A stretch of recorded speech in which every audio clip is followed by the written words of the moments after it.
The MiG-15 first flew in 1947 and became one of the most important early Cold War fighters. After World War II, the Soviets captured extensive German swept-wing research, including wind tunnel data and design studies from projects like the Focke-Wulf TA-183. Soviet engineers also relocated German specialists under Operation Yak-15. While the MiG-15 was structurally a new aircraft, its 35-degree swept wing and high-speed aerodynamic configuration closely reflected late-war German transonic research, which significantly accelerated its development. The Lavochkin La-15, which first flew in 1948, was developed in parallel with the MiG-15 and shows even clearer resemblance to the Focke-Wulf TA-183. After 1945, the Soviets obtained TA-183 design documents and aerodynamic calculations. The La-15 adopted a similar mid-mounted swept wing, high tailplane configuration, and overall proportions optimized for transonic flight. Although redesigned internally and powered by Soviet engines, the conceptual layout and aerodynamic philosophy were strongly influenced by captured German fighter studies. The F-86 Sabre began as a straight-wing jet, but in 1945, US engineers gained access to German swept-wing research from Messerschmitt, including data related to the P-1101 project and wartime wind tunnel experiments. After analyzing this material, North American radically redesigned the XP-86 with a 35-degree swept wing. This change was directly inspired by German high-speed aerodynamic findings about compressibility and transonic drag. The swept wing allowed the F-86 to compete effectively with the similarly influenced MiG-15 in Korea.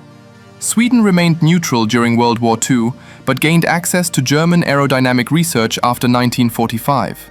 Saab engineers studied swept-wing wind tunnel data from Messerschmitt projects like the P-1101. The Saab 29 Tunnan, first flown in 1948, incorporated a 25-degree swept wing specifically to address transonic compressibility issues identified in German research.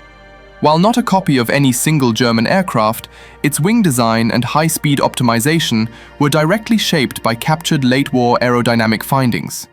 The Yak-15, which flew in 1946, represents one of the most direct uses of captured German hardware. It was powered by the RD-10 turbojet, a Soviet-produced version of the Junkers UMO-004 engine used in the Me-262. Instead of copying the Me-262's twin-engine layout, Yakovlev installed a single German-derived engine into a modified Yak-3 piston fighter fuselage. The aircraft's jet propulsion system was therefore directly inherited from Germany's wartime jet engine program, making it a transitional step into the jet age. The first Sukhoi Su-9, flown in 1946, closely reflected the layout of the Messerschmitt Me-262. It used two RD-10 turbojets derived directly from the German UMO-004 and adopted a similar twin-engine nacelle configuration under straight wings. Developed during the immediate post-war scramble to field jet fighters, the aircraft shows how Soviet designers initially relied on proven German engine layouts and structural concepts while gaining experience with jet-powered flight. The Ilyushin IL-22 was an early Soviet jet bomber prototype that flew in 1947. After capturing German jet bomber data, particularly from the Arado AR-234 program, Soviet engineers gained insight into jet bomber aerodynamics, engine placement, and high-speed structural requirements. The IL-22 used 4 turbojets mounted above and below the wings, reflecting experimentation with jet integration influenced by German experience. Though not a copy, its development was accelerated by technical knowledge gained from Germany's operational jet bomber work.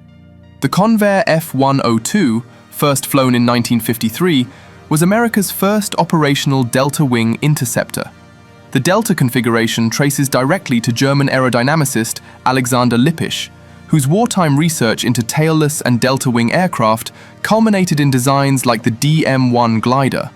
After the war, the unfinished DM-1 was captured and tested extensively in US wind tunnels. Data from those tests validated delta-wing performance at high speeds, influencing Convair's interceptor program and shaping the F-102 fundamental wing geometry. The Convair B-58, first flown in 1956, was the world's first operational supersonic bomber and featured a large delta wing. That wing concept can be traced again back to the work of the German aerodynamicist Alexander Lippisch, who studied delta and tailless configurations during World War II. After 1945, the US captured Lippisch's experimental DM-1 glider and tested it in American wind tunnels.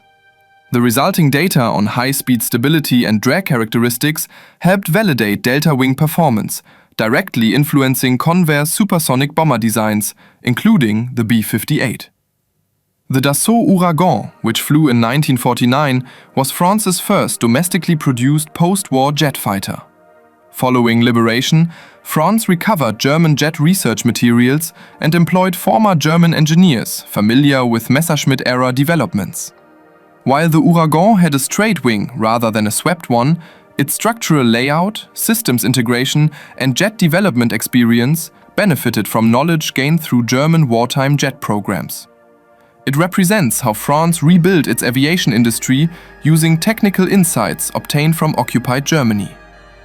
The Junkers EF-131 was a late-war German jet bomber project featuring forward-swept wings and underwing jet engines. In 1945, Soviet forces captured incomplete airframes, technical drawings, wind tunnel data, and large parts of the Junkers engineering team.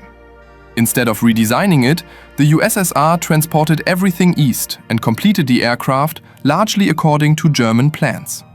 The EF-131 flew in 1947 under Soviet supervision, making it one of the most literal continuations of a World War II German jet bomber program. When US forces captured the Horten Ho-229 jet-powered flying wing in 1945, they also secured aerodynamic data and partially completed prototypes. Although Northrop had independently developed flying wings before this, analysis of the Ho-229 provided valuable comparative data on jet-powered tailless stability and control. The captured aircraft was shipped to the United States for evaluation. While not a direct copy, German flying wing research reinforced and validated concepts used in later Northrop projects like the YB-49. The I-270, first flown in 1946, was a Soviet rocket-powered interceptor, directly inspired by the German Messerschmitt Me-263, itself an improved development of the Me-163 Comet. After capturing German rocket engineers and documentation, Soviet designers reproduced the same overall configuration: swept wings, mid-mounted tailplane, and liquid fuel rocket propulsion.